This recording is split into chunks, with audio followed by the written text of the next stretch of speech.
let's talk about the big news out of Victoria today, the confirmation that today's the day that your right to die has been passed, euthanasia. Now, I just wanted to set a few little things aside because I've heard all sorts of people on radio and telly and tweeting and texting about examples of, well, I don't support this system because, you know, this happened to my dad, this happened to my mum, and by that I mean, you know, a misdiagnosis here or there. This is how the system actually works, right? And then we're going to have a chat about whether it's going to be a good thing, bad thing, whatever, right? Here it is how it goes, right? You've got to be Victorian, you've got to be over 18. You've got to make 3 clear requests. You've got to see a GP and a specialist to approve it. You must be diagnosed with an incurable condition that causes intolerable, unrelieved suffering, OK? You must have only 6 months left to live or 12 months of a neurodegenerative diagnosis, so motor neuron disease or something like that. And the health department, after all of that's done, also must approve. Now, is any system like this foolproof? No. No way. Can't sit here and pretend it is. But if you are going to come up with a system, I am not concerned in the way some other people are about this system. Now, I know the conversation about right to die euthanasia immediately glazes people's eyes over, but for obvious reasons. If it's going to work in Victoria, it's going to spread across the country. If it doesn't, it's going to get quickly changed in Victoria before it gets to go anywhere else around the country. So I've been a long-term supporter of this. I might be on the wrong side of that to you, the dear viewer, and many people on the panel, but your turn to have a say now. Caroline, that's how the system actually works. Look, I think it's good. Apparently we have... it's good that we have the most conservative system in the world, apparently, when it comes to euthanasia, out of the countries that have legalised it. That's good, because I think it can be really a dangerous slippery slope. You just have to look at what's happening in the Netherlands, where people with mental illness are allowed to take their lives, where a woman a few years ago who had been sexually assaulted was allowed to take her own life with euthanasia. And it's apparently there's been a spike in the number of people with mental illness applying for it. So I worry that this is opening the door to those sorts of cases. The other thing is, there was a study that was done in the New England Journal of Medicine that found that the overwhelming reason that people sought euthanasia was because they didn't want to be a burden to other people. I'm concerned that there are elderly people or very sick people that might be inclined to go down this path because they don't want to be a burden to their family members, and that is incredibly sad. Well, it's this thing where, I mean, I think Caroline's right about the concerns about where this potentially leads. The only thing I would caution about that, just as an observation, is that just as the definition of marriage, you've got to pass an act through the parliament. So for this to be widened from what I just said it would be, a parliament has to do that. It's not going to be signed off by a premier or by a bureaucrat, but what's your sense of this system? Yeah, look, I got to say I'm really with Caroline on this here. I am not comfortable with this at all for all the reasons that Caroline articulated, but also because I really am very nervous about this idea that we have in this civilized society an idea that anybody here is a burden. No, we're not burdens. We are, you know, we are men and women and children and fellow Australians and brothers and sisters and mothers and fathers. We should not be treated as burdens, and we should not feel like we're burdening the system. And I just worry that, yes, it is very conservative, but as we see with any progressive social change, you know, it never stops there. It starts to ratchet. And, you know, not to be flip about it, but if you have socialized medicine and legalized euthanasia, then you're going to start to see tensions there because people will become a cost, and you might get shifted more one way than the other, you know, and you may see even adult children of people being opportunistic because there's other things involved as well. So I just find myself really, I understand that it's I hope you're painful, wrong on all this.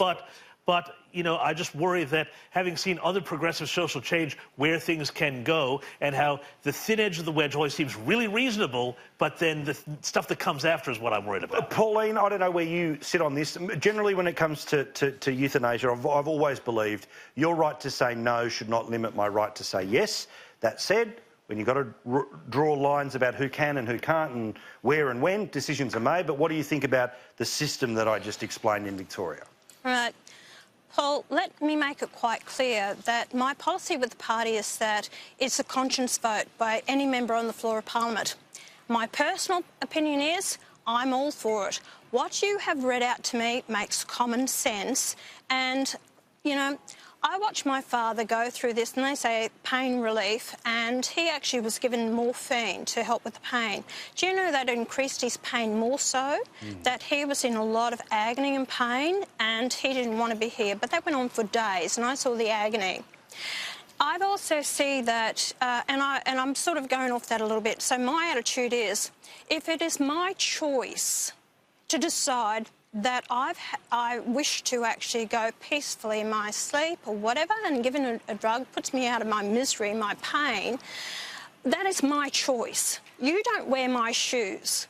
Get out of my space and stop telling me how I should live my life or how I should actually wish to die. It is not your choice. Look after yourself. That's all you need to do. But the whole fact is also, and I'll go into this organ donation, I'm an organ donor. I've decided to give my organs. But, you know, the family can step in and overrule that. You can have an aunt come out from England. You haven't seen the aunt for 20 years. She comes out here and says, no, I don't want that to happen. So, therefore, your wishes as an organ donor is just stripped away from you. I'll be bringing that up on the floor of Parliament to have that legislation changed. Good. It is the wishes of the person. And another thing is, we show more compassion for animals to put them down than what we do. And that word, put you down, it's, you know, I'm saying in a compassionate way, is that people have a right to die in peace, not agony, and see their children go through the agony as well. If you're worried about what the family are going to get because of they might be after your wealth, they're going to get it eventually. So why see people go through that suffering for months and months for what? At the end of the day, get out of people's lives and stop telling them how they should live their lives. Live your own and be at peace with that. Stephen, where do you sit on it? It's your state.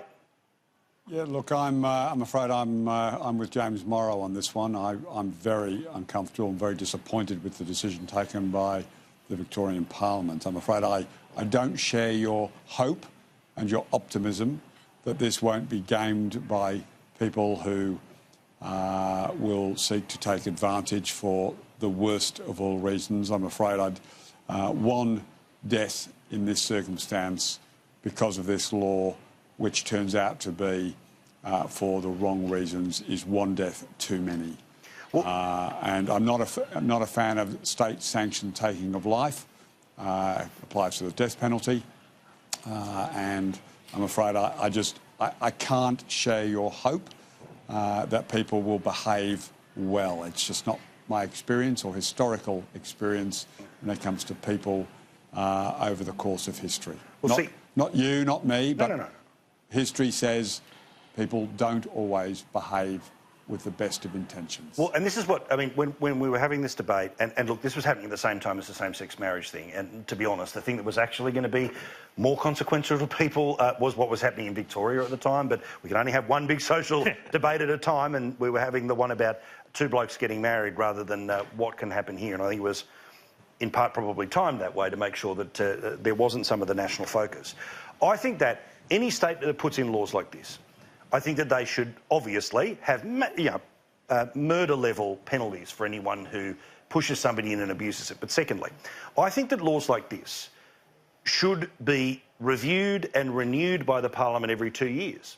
Because the best way of guaranteeing that, say, security powers given to our agencies or systems like this to make sure that they're not abused is to make sure that the representatives of the people have to re-establish that system, reapprove that system every couple of years. Because once you sort of not set and forget, but then it goes on for 5 years, and then to remove it, there's this giant bun fight that you're trying to yank something out of someone's hand. I would like to see on certain issues, and this is one where we all agree we've got to keep renewing the connection and importance of this. I'd like to see that with all sorts of laws. I mean, wouldn't it be great if they just had to take the whole suite of everything and say, are we still on the right track with this? Because the US gets it right. Your sunset law. So much of our law is just on that set and forget thing. But I still, you know, even with that, I do. And, you know, and also just one other thing.